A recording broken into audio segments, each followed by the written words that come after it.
Eu estava lá na Rocinha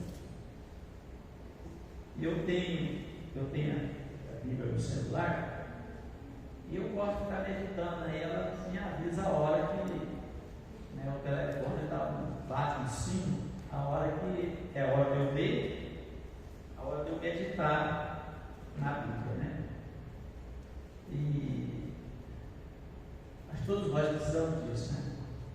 Eu leio a Bíblia todo dia de manhã. Semana passada eu terminei de ler a Bíblia, agora já iniciei de novo, né? Comecei em Mateus, terminei o Novo Testamento, comecei com o Velho e terminei semana passada. É voando, né? Porque você tem 1, 2, às vezes até 3 capítulos, e aí eu comecei de novo. Mas eu estava lendo a Bíblia e algo me chamou a atenção. Estava lá na roça. A gente lê, mas passa muitos textos que você não percebe. Mas a Bíblia, ela é nova todo dia. Por isso que a gente tem que ler ela todo dia, né? Ela é um manancial, né? Nunca seca.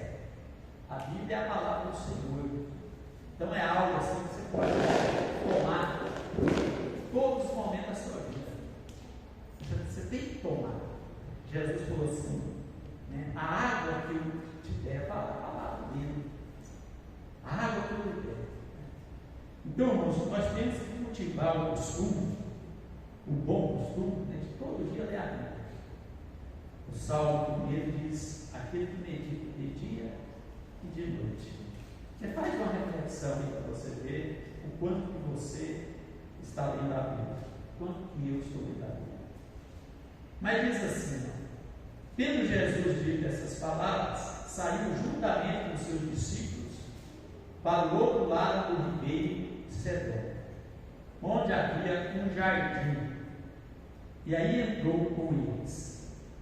E Judas, o traidor, também conhecia aquele lugar, porque Jesus ali estivera muitas vezes com seus discípulos. Esse versículo hoje me chamou a atenção demais. Certo? Foi assim, eu chamo isso de Bíblia revelada. Alguma coisa que dá aquela luzinha. Somente João que escreve esse texto, né, que fala que o pessoal queria prender Jesus, caiu e tal. Somente João que fala isso, os outros evangelhos não falam. E também conta a história aqui do Pedro que cortou a orelha direita, né, do servo, do sacerdote, lá do mal. Mas esse texto, irmão, diz que Jesus, ele estava no jardim. Esse é o Getsemane. Ele era acostumado a orar ali. Certo? Ele tinha um bom costume de orar lá no jardim. Está no Getsemane. Olha, irmão, nós precisamos criar, né, situações mesmo, certo? Para nós mesmos, a gente tem que vencer, certo? Para você lutar, fazer como Jacó lutou com Deus, lutou com o anjo. Então Jesus tinha um costume. Aí quando Judas Iscariote vai lá no sacerdote para negociar com eles, né, e entregar Jesus, eles falaram assim: mas você sabe aonde eles se encontram? Porque nós temos que pegar ele de noite, de madrugada, né, para gerar tumulto. Aí Judas, que era o inimigo de Jesus sabia disso. Ele disse assim: eu sei aonde encontrá-lo. Irmão, isso aqui é riquíssimo para a nossa vida. Olha, irmãos, os nossos inimigos, eles têm que saber, certo, aonde nos encontrar,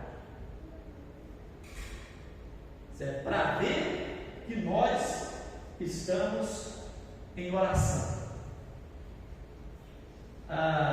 Então ele sabia, porque ele esteve com Jesus ali por muitas vezes, né?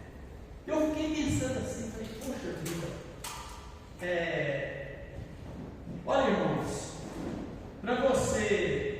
lutar, você tem que conhecer o seu inimigo, né? Você tem que conhecer. Agora, nós precisamos também ser muito conhecidos. Então eu não posso ficar escondendo o tempo todo, né? Às vezes as pessoas entram, né? Está com uma oração, aquela oração que Jesus falou, né? Que você tem que entrar no seu quarto, fecha a porta. Mas, irmãos, tem momento na vida que você tem que escancarar a porta ou a janela. Daniel fez isso. Os inimigos de Daniel queriam pegar ele em algum erro, certo? E foram procurar esse erro em Daniel. Qual era o erro de Daniel? Na ótica dos inimigos dele, é porque ele orava 3 vezes ao dia. E quando ele soube da escritura que o rei tinha assinado, que quem adorasse outro Deus, a não ser o rei, seria jogado na cova dos leões, irmãos, ele deixou de orar? Não. Ele continuou orando 3 vezes. Glória a Deus. E além, quando Salomão inaugurou o templo, falou: Senhor, e se algum dia o povo do Senhor pecar e o Senhor mandar ele para o cativeiro, e chegando lá, esse povo for orar ao Senhor e abrir a janela do lado de Jerusalém, do lado do templo, se orar o Senhor ouve? Deus não ouça. Então estava em Babilônia, não estava em Jerusalém. Então o que Daniel fez? Escancarou a janela. Todo dia ele orava com a janela aberta do lado de Jerusalém. Olha, irmãos, as pessoas precisam de saber com quem elas estão mexendo. Teve algumas pessoas que viu Paulo, está lá em Atos Apóstolos, viu Paulo expulsar demônio. E Paulo expulsava demônio e tal, e isso cresceu muito. Esse negócio é bom demais, né? Esse negócio é muito bom. Já pensou, né? Expulsar demônio? Aí eles acharam que foi procurar um demoniado, ou endemoniado, não sei, demoniado. Antigamente os crentes tinham isso, irmãos. Quando jovem, eu nunca fiz isso, mas tinha um colega, saía, né? Vamos procurar um demoniado aí para a gente expulsar. Era assim, era uma terra muito simples, né? Mas eles não sabiam com quem eles realmente estavam mexendo. Quando aquelas pessoas encontrou, eram filhos de servas, alguma coisa assim, encontrou um endemoniado, falou assim: olha, em nome de Paulo e do Deus de Paulo, eu vos esconjuro, eu vos expulso. Aí o demônio falou na boca da endemoniada, mas eu conheço quem é Paulo. E também você vê Jesus. E você tem agarrado eles ali, irmão. Se foi, pega uma expressão, pega para capar. Certo? E eles saíram e rasgaram as suas vestes, né? E eles saíram disparados. Nós conhecemos bem quem é Paulo. E sabemos muito bem quem é Jesus. E vocês? Já pensou, irmão, que você foi escutar um demônio? E eu te julgar esse negócio na cara? É triste, né, Ana? Você,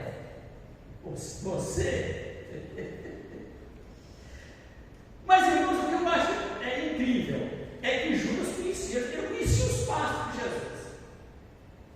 Quando Jesus foi batizado, a Bíblia diz que ele foi levado para o deserto para ser tentado. Deserto é lugar duro, não é? É um lugar difícil, lugar de passar fome, de passar sede. Mas Jesus tinha que ser tentado. Jesus tinha que ser aprovado. E aí, eles levaram, o Espírito Santo levou Jesus lá no deserto.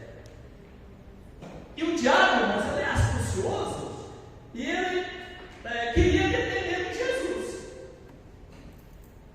Certo? Em mim, provavelmente, eu estou brincando com o demônio, né?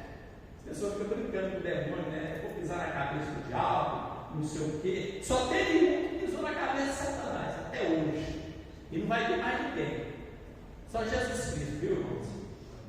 Mas naquela fé, né, inicial, vamos pisar, eu nunca falei isso, mas as pessoas vão pisar na cabeça de Satanás. Aí chegava dentro da esquina lá, ali, desviava. Alguma coisa, o diabo colocava alguma coisa para aquele pessoal, aqueles jovens tropeçar e muitos sucumbiram. Mas olha para vocês ver, Jesus, o diabo é astúcio. Ele sabia que era Jesus. E falou: você é o Filho de Deus, então você estava com fome, Jesus, 40 dias sem comer. Eu só conheço um homem, porque eu li, né, a história do apóstolo dos pés sangrentes, que era um indiano, converteu ao cristianismo, era muito rico, a família expulsou da Itália, e ele falou: eu quero fazer o que Jesus fez, ou pelo menos andar com Jesus, tem que jejuar 40 dias. E jejuou quase que morre. Mas ele tinha assim, uma presença de Deus tão grande que eu já contei isso aqui. Ele estava visitando uma aldeia, chegou numa casa, eu não sabia, mas o povo era crente. E ele bateu na porta. Aí a menina veio atender, abriu a porta assim, olhou, fechou a porta e saiu correndo: mãe, Jesus está batendo na porta. E ele conhecia Jesus, né? Porque a mãe ensinava, ela olhou e viu na fisionomia dele algo espiritual. E falou: mamãe, Jesus está batendo na porta. Imagina, irmãos, que coisa linda, né?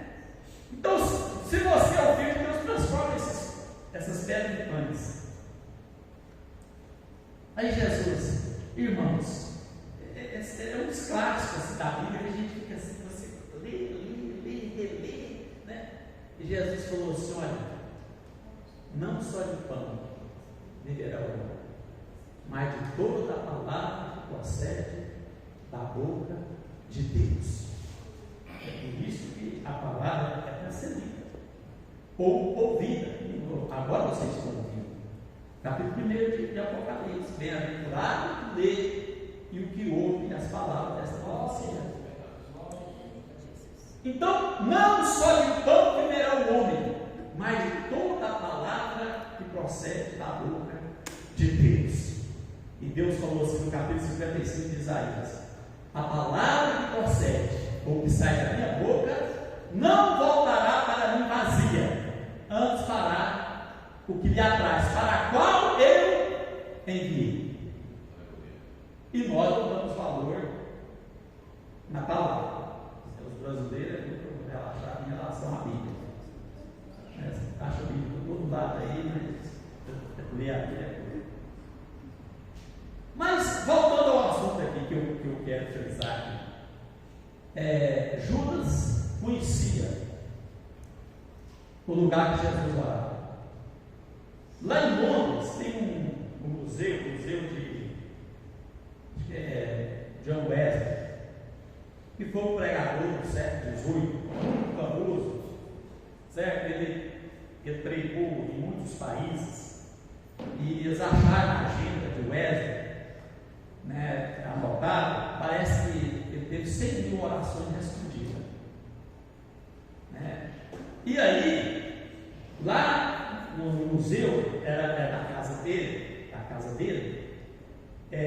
tinha um local lá, uma cadeira lá, ela está lá até hoje, ela não pode ser tirada lá onde ela orava. Um dia chegou a rainha, um enviado, uma rainha mesmo, para visitar ele, ele tinha um orfanato, centenas e centenas de crianças que ele atendia. Aí a rainha chegou para uma audiência com ele. Aí o servo chegou e bateu na porta. O funcionário: olha, a rainha veio te visitar. Ele disse assim: fala para a rainha, eu não posso atender ela agora, porque eu estou em audiência com o rei dos reis. Isso é fato, é histórico, certo? Olha, olha a credibilidade que um homem pode ter diante de Deus, certo? De Deus olhar, você está vendo isso aqui, eu assino embaixo. Foi o caso de Jó. Então, o Judas, ele sabia muito bem o que ele estava mexendo. E ele sabia, olha, irmãos, o diabo, quando a Bíblia fala em Jó que os filhos de Deus reuniram lá com Deus e tal, ele estava no meio, né? Olha, a questão da gente ter essa vida de oração, ela é essencial, né, para a nossa vida. Olha, nós não podemos deixar de orar nunca, porque a vida é difícil, as coisas são difíceis, e Deus nos deu uma arma poderosa, mas nós temos dificuldade de usar essa arma. Então, eu preciso de ter o meu recanto, certo? E abrir a janela, tá? Não, aqui eu oro, em nome de Jesus Cristo, certo? E eu vou combater o bom combate, né? Paulo falou, combati o bom combate, acabei a carreira e guardei a fé. Então, irmãos, o inimigo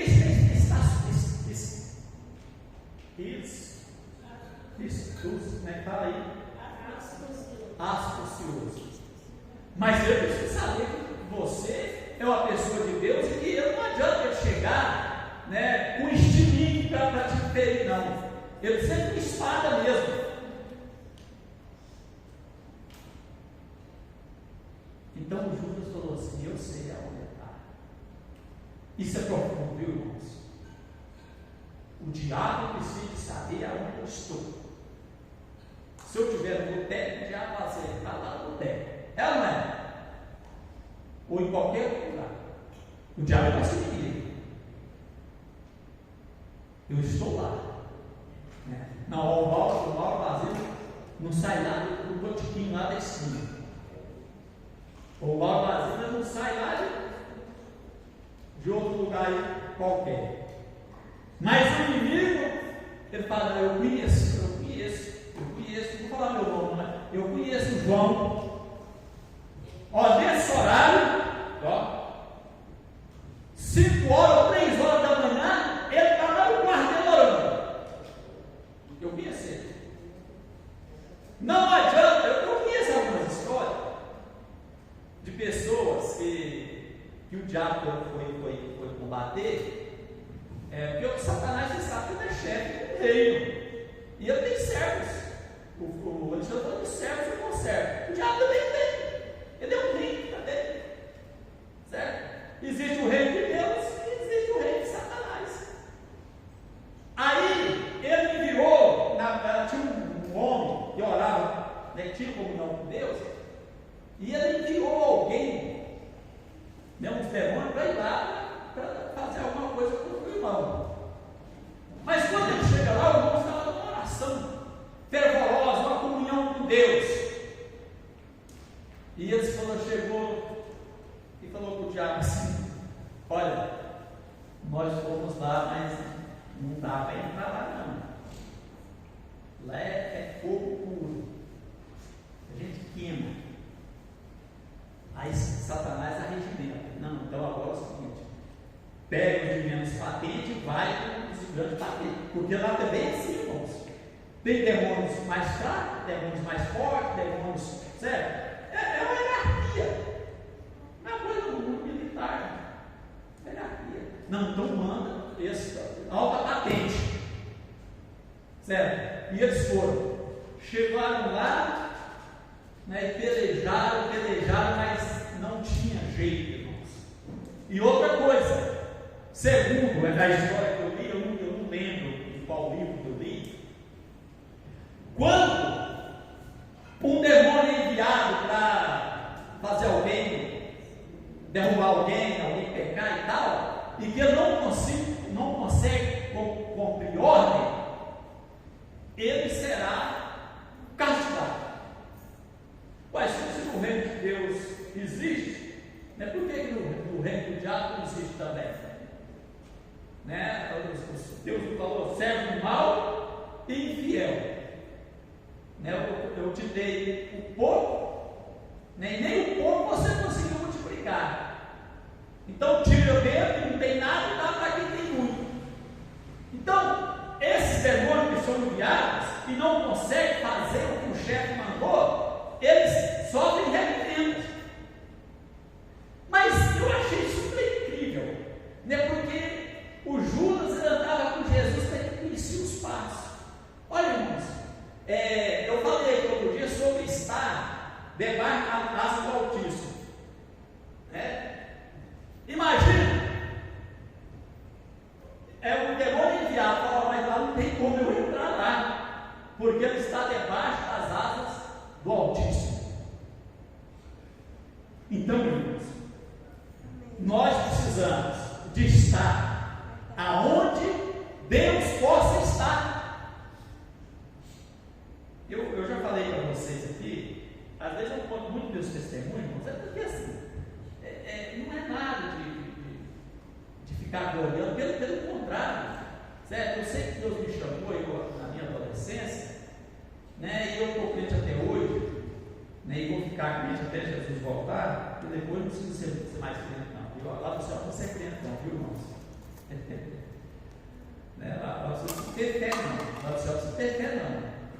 A Bíblia diz que são três coisas que como é que é três coisas que, como é que é a palavra?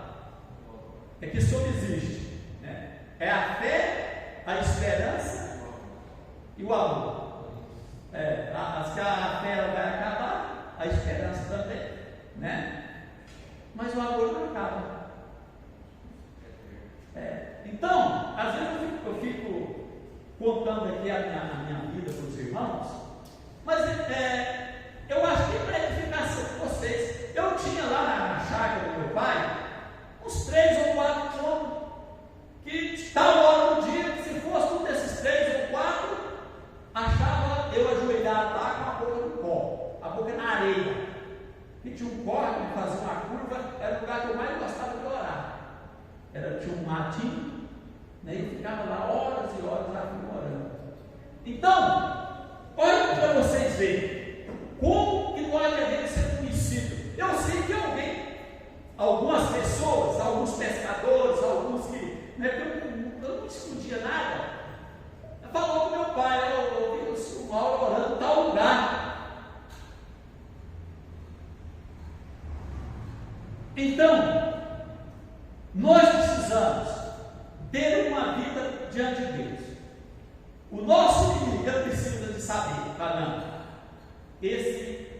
essa pessoa, ele ora, ou ele está lendo a Bíblia, ou ele está fazendo alguma coisa para o Senhor. Então é esse texto que chamou a atenção. O Judas sabia, era inimigo de Jesus, mas sabia que Jesus orava ali naquele jardim. Aqui fala muitas vezes. E Judas, o traidor, também conhecia aquele lugar, porque Jesus estivera ali muitas vezes. Eu acho isso muito bacana. Olha para vocês verem. Eu quero. Não é fazer como o fariseu, não.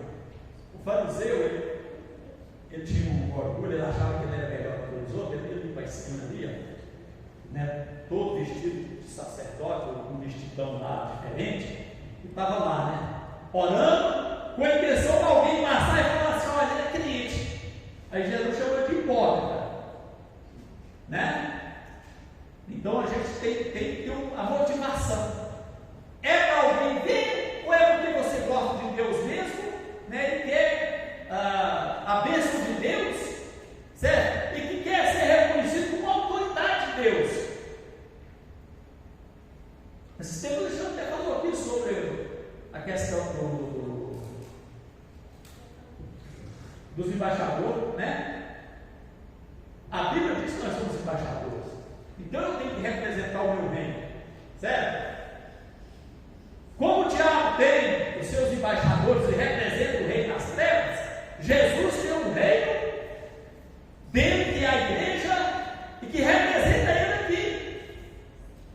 Viu o que o Estevão falou lá para Israel? Eu conheço Paulo e sei quem é Jesus. E vocês, quem são?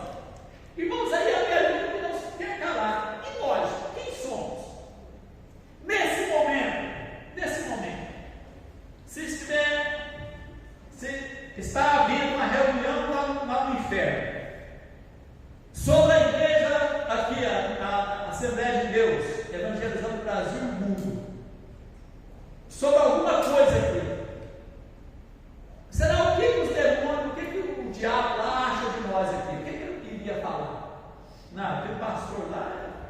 E lá você dá só uma de ouro nele e já cambota.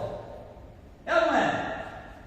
Mas alguém pode falar, não, ali o negócio aqui, ali é para acabar mesmo, acabar com o pico do Goiás, né? Olha, irmão, nós precisamos ter uma posição. Aqui tem também outra história aqui, que meus olhos ficam esbugalhados de história de homens desse naipe. Aqui diz assim: havia em Jerusalém um homem chamado Simeão, homem este justo e piedoso, e que esperava a consolação de Israel, e o Espírito Santo estava sobre ele. Nossa. E o Espírito Santo estava sobre ele. Glória a Deus. E o Espírito Santo estava sobre ele.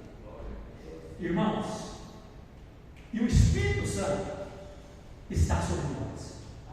Amém. E revelaram o Espírito Santo que não passaria pela morte antes de ver o Cristo do Senhor. Olha, movido, olha o tanto de comunhão que Simeão tinha, movido pelo Espírito Santo, foi ao templo.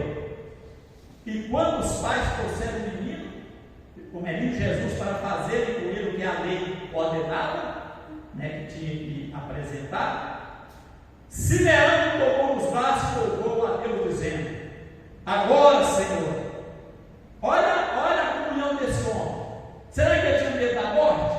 Agora, Senhor, pode despedir em paz o teu servo, segundo a tua palavra. Sabe que ele tinha medo da morte?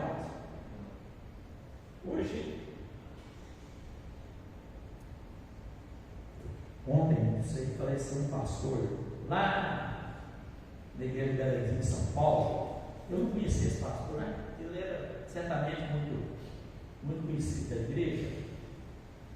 E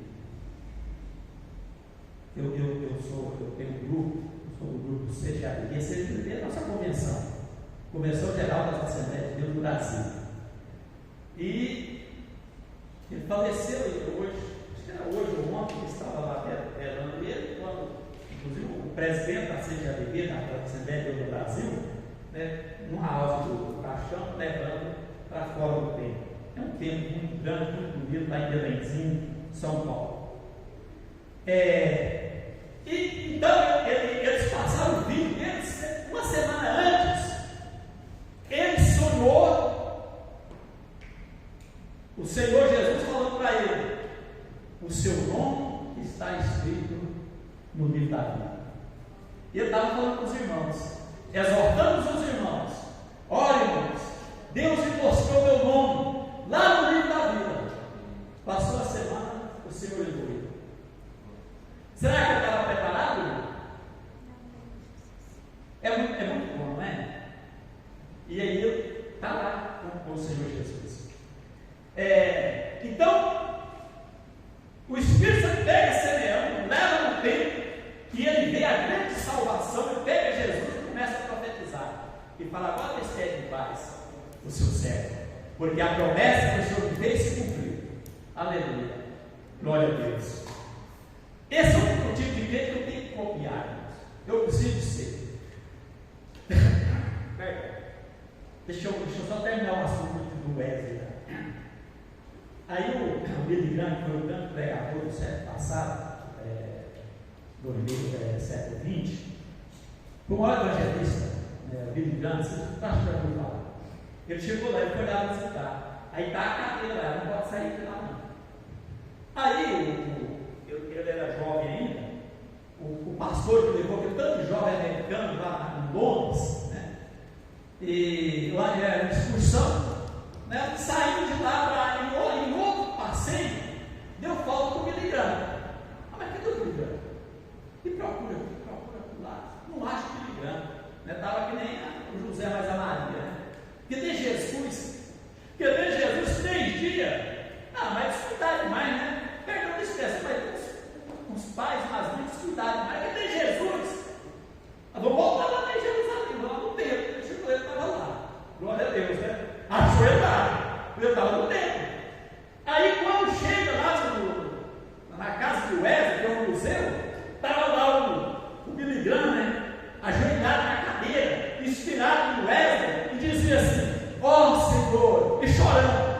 de novo, Senhor.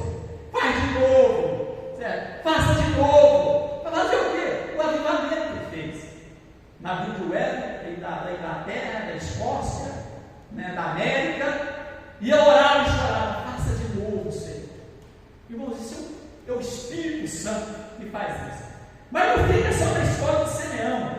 Esse Simeão, vamos os homens aqui, eu convido. Vamos, né? Falar, não, Senhor, não quer ser que tem um Simeão, mas para as irmãs também.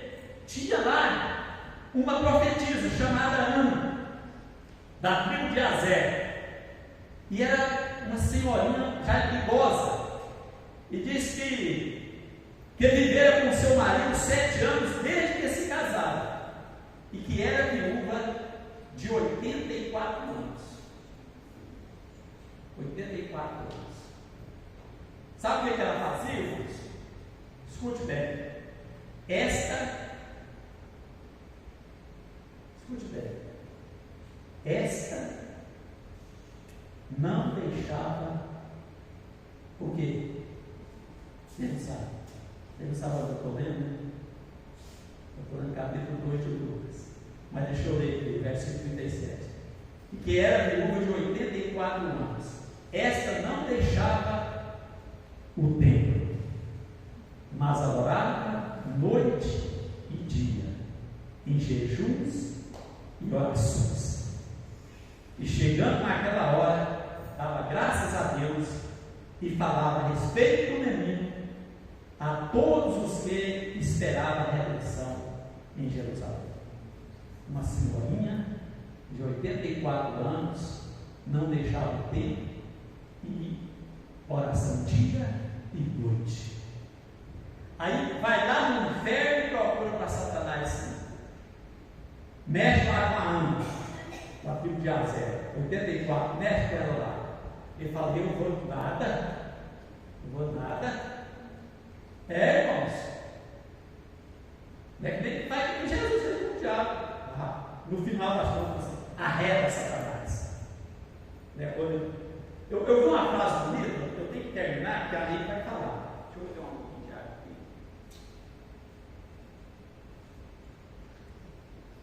Eu vi uma frase, mas eu gostei dessa frase. Porque existe esse negócio hoje, os crentes hoje, só de vitória, né? E reino, e não sei o que. A frase fala assim: ó, quem oferece riqueza aqui na terra, perdão, irmãos.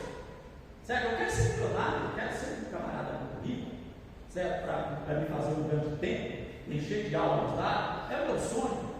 Mas, assim como na música, quem oferece o reino do mundo aqui na terra, é o diabo, foi Deus.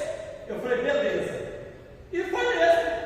Ele ofereceu para Jesus: eu te dou todos esses reinos aqui, se você me adorar. Olha a capacidade. Não vou falar ousadia. Vou mudar a palavra, ia falar outra, né? A ousadia, a astúcia. Pedir para Jesus adorar. Olha, irmãos, olha. Mas cara safado, hein? Muitos da pena, me ajuda aí. Olha, o diabo chegar diante do Criador e falar: você me adora. Irmãos, o diabo não é demais de ser adorado, é por isso que caiu. Mas nós adoramos a Deus, o Senhor Jesus Cristo. Se você me adorar, eu te dou o mundo inteiro. A Bíblia diz que o mundo pecado pertence a Ele mesmo. Eu te dou tudo isso aí que você está vendo. Arreda para lá, Satanás. Vaza daqui, Satanás. E a Bíblia diz que o diabo deixou, mas tem que deixar mesmo. Aliás, quando Jesus às vezes chegava e a discussão, o diabo já falava assim no demônio: ó Senhor, por que o Senhor, olha essa palavra, por que o Senhor veio nos atormentar antes do tempo? Então ele sabe que vai ter um tempo que eles serão atormentados. O que você falou? Irmãos, a eternidade atormentada, os demônios, lá no inferno, com o seu líder Satanás, só porque Jesus falou assim, que o inferno foi criado para o diabo e seus anjos. Mas não foi criado para nós, não. Então, no nome de Jesus, nenhum de nós vai para lá. Amém? Amém. Então, Ana, com 84 anos, dá um exemplo de uma pessoa que o mundo espiritual conhecia ela. Não mexe com Ana, não mexe com Samuel, não mexe com a Maria, não mexe com o João. Olha, vamos ficar mais na periferia, né? Mas não mexe com esse cara. Amém? Deus abençoe em nome de Jesus.